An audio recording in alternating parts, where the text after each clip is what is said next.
Tantor Audio, a division of Recorded Books, presents Cattle Kingdom, The Hidden History of the Cowboy West by Christopher Knowlton, narrated by John Mclain.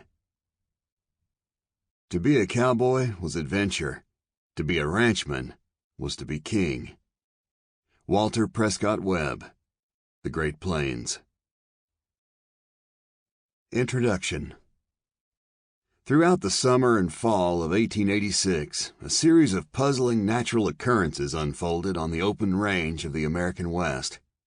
In the Dakotas, Montana, and Wyoming, the sky turned so hazy at times that a pale halo formed around the sun. Exceptionally dry and hot weather sparked prairie brush fires that burned out of control. Elsewhere, hatches of grasshoppers, known as Rocky Mountain locusts, grew into deafening swarms and ate the little grass that was available. John Clay, the Scottish-born manager of the Cattle Ranch and Land Company, rode out to inspect the Wyoming rangeland, taking the old Pony Express route through Lost Soldier and Crook's Gap. There was scarce a spear of grass by the wayside. We rode many miles over the range. Cattle were thin, and green grass was an unknown quantity, except in some bog hole or where a stream had overflowed in the spring. It was a painful sort of trip. There you were helpless. There was no market for young cattle. Your aged steers were not fat, and your cows and calves were miserably poor. He could not shake a sickening sense of foreboding. Lincoln Lang, a rancher in the Badlands, noticed that beavers were furiously at work on the walls of their lodges and piling up unusual quantities of saplings for winter food. Others observed that the winter coats of the elk and the moose grew in thick and heavy. Birds, especially the cedar waxwings and the Canada geese, flocked and migrated south a full 6 weeks earlier than normal. Over in Montana, the veteran trail driver E.C. Teddy Blue Abbott noticed snowy owls perched in the Douglas firs and paused on his horse to examine them from a distance. In his 16 years on the open range, he could not recall ever having seen one before. Teddy Blue's boss, the cattle baron and former gold miner Grenville Stewart, noticed the owls too. One local Native American tribal leader wagged his finger at Stewart and warned him that the birds were the ghostly harbingers of a harsh winter to come. The cattlemen were already grumpy.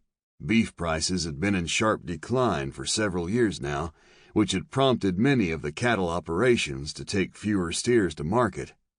That meant there were more cattle on the already overstocked open range. The problem was compounded when a presidential order, signed by Grover Cleveland in July of the prior year, forced the cattle herds off the giant Cheyenne and Arapaho Indian Reservation, which encompassed most of Colorado and the lower portion of Wyoming. The cattlemen drove many of those herds, comprising some 210,000 head of cattle, onto the northern ranges, and then moved them from valley to valley like the pieces on a giant checkerboard, in an effort to find the little remaining grass and water available in areas still free of the suddenly ubiquitous barbed wire. Many of the veteran cattlemen had grown rich during the boom, the greatest agricultural expansion the country had ever seen. But there were worries that they had overexpanded and overleveraged themselves to keep abreast of the rapidly evolving industry. By some accounts, total investment in the cattle industry now exceeded the capitalization of the entire American banking system. By other accounts, Cheyenne, Wyoming, the epicenter of the boom, had the highest median per capita income in the world. Many of the country's richest families and individuals, Marshall Field, the Rockefellers, the Vanderbilts, the Flaglers, the Whitneys, the Seligmans, and the Ameses, were now cattle investors. The open range was crowded with speculators and new money and giant cattle conglomerates. At the Cheyenne Club, the posh watering hole of the cattle barons, there were whispers about lax management, overcounting of cattle herds, even the questionable solvency of some of the larger outfits. One of the most prominent members, a former president of the club named Hubert Teschmacher, had actually resolved that fall to liquidate his ranch at a loss, to the consternation of his Boston and New York investors. Another club member, Morton Fruin, a Sussex squire who founded the first joint stock cattle company registered in England, arrived in town after a year away and wrote to his wife how quiet Cheyenne seemed. It was as though its boomtown businesses, anticipating some calamity, had come to a momentary standstill. 28-year-old Theodore Roosevelt, who had just completed his third year as a cattle entrepreneur in the Dakota Territory, displayed a shrewd understanding of the situation when he wrote that fall in an article for the Century magazine. In our country, which is even now getting crowded, it is merely a question of time as to when a winter will come that will understock the ranges by the summary process of killing off about half of all the cattle throughout the Northwest. His assessment would prove accurate. A week before he left the Dakotas to return to New York via the Northern Pacific Railroad, Roosevelt said goodbye to his two best hired men, Bill Sewell and Sewell's nephew, Wilmot Dow, who had managed the Elkhorn Ranch for him.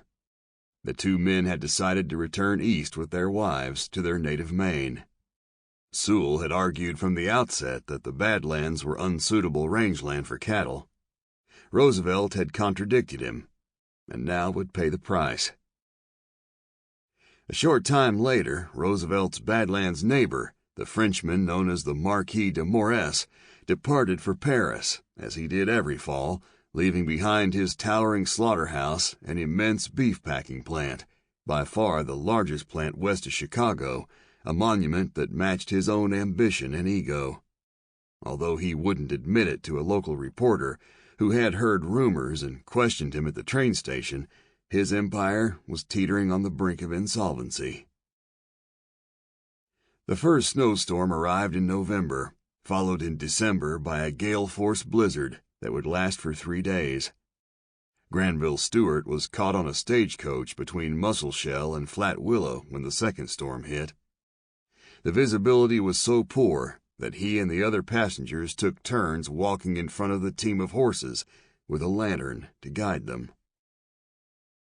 In January, a brief thaw arrived, accompanied by a warm wind known as a chinook, but the thaw served only to melt the snow enough to create a thick crust when the cold returned, which it did with conviction a few days later.